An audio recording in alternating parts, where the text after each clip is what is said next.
Okay, so I bent, you see on the back side, I bent a few of those back.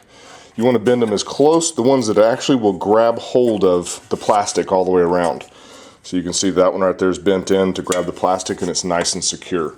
Now what we're going to do is we're going to take it over here to the truck and test fit, because I do believe if you put it in here, it can either go like this with the pocket on bottom, or it can go with the pocket on top. So I'm just going to verify the fit.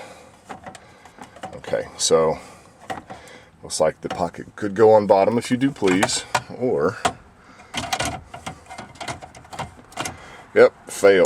Nope, yep, it has to go on bottom. Okay, so that's one thing you got to just double check to make sure that the pocket does go on bottom.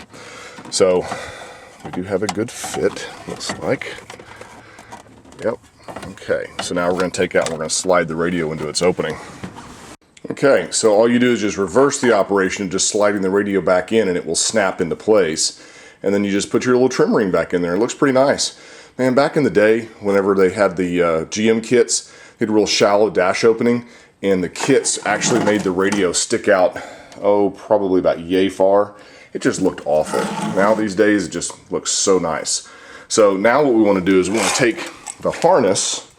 We're going to figure out where we're going to put this big bad boy, because these dashes are kind of tight. So let's go in here. What you want to do is find a spot for, if you can put this, you know, you want to stick your hand around in here and see if there's any openings that thing can drop down into. Oh, it looks like that's a good spot back in there. It's nice, big and open behind there. Now what I'm going to do is I'm going to wrap this in probably a little paper towel to cushion it, so that way it doesn't start rattling when you're going down the road. Nothing's more annoying than stuff rattling going down the road. So what you want to do is you want to find this thing to go back in there a good way, so that way you can hide it. Okay, so I've got that thing stuffed way back in there, and what we're going to do is we're going to run a test to make sure that the chime works and everything like that. So the door is open, and I'm going to turn the key off, and that sound means that it is working. And it sounds a little different than the original GM one, but it's close enough. It's freaking loud as a dickens. So ignition on. Cool. All right, so you see here we have this is our Metra Antenna Works GM Motors adapter. So what we're going to do, we're going to install that, because we are just about ready to pop this radio in. And of course, this is difficult to get out of here.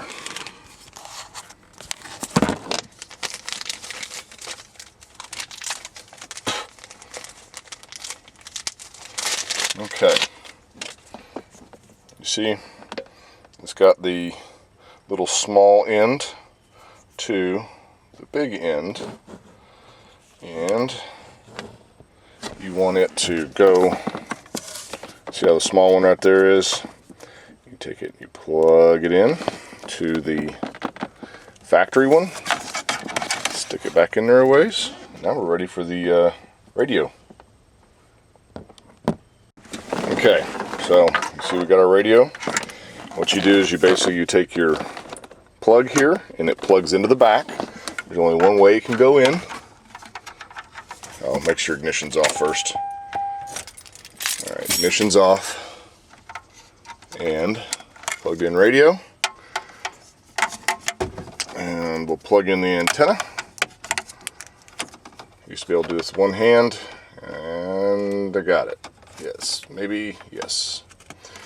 Alright, you just slowly push this back in the dash, making sure none of your wires get caught up. And make sure the mounting holes are there. Alright, so we have our radio in. Now I guess the moment of truth. Let's see if we get any sound out of it. Nothing yet. Oh, look at there! Got radio. What did that just say? Press something. Oh, turn radio. Alright, so I'm going to try that again. Apparently it's got some. Press display to demo off. Alright, well, here's display. Let's find the display button. There it is. I see it. So we'll turn it back on. just hit display. So now we are going to look for the source. There's tuner. We got static, so that's a good thing. Let's go to a radio station. Not all card issuers offer rewards programs. Individual terms, conditions. Look at there, we got sound. No, there we go. Let's see what's going on. Very cool. Alright guys, so that's how you put in a radio. Now what we do is, now you got to reverse your process of putting everything back together. We got sound, everything checks out. So now what we're going to do is just put it all. So we put our little screws back in here.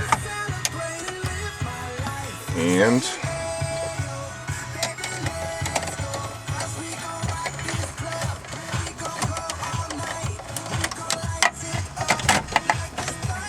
now, in all reality, this probably should have taken about 15 minutes, to be brutally honest. But filming it, you know, it took a little bit longer. Just make sure you go through all the steps, read all your instructions. I mean, there's a lot of things that I didn't really cover as far as, you know, using the kit. This was a very straightforward deal. Problem is, though, is that there's so many cars out there that are not straightforward. Ford Taurus, the new Mustang, there's a lot of them that are major problems as far as installing stuff. Now, I don't do car radios anymore for a good reason. I do home theater now. But if anybody has any questions, post away. I'll do my best to help you out.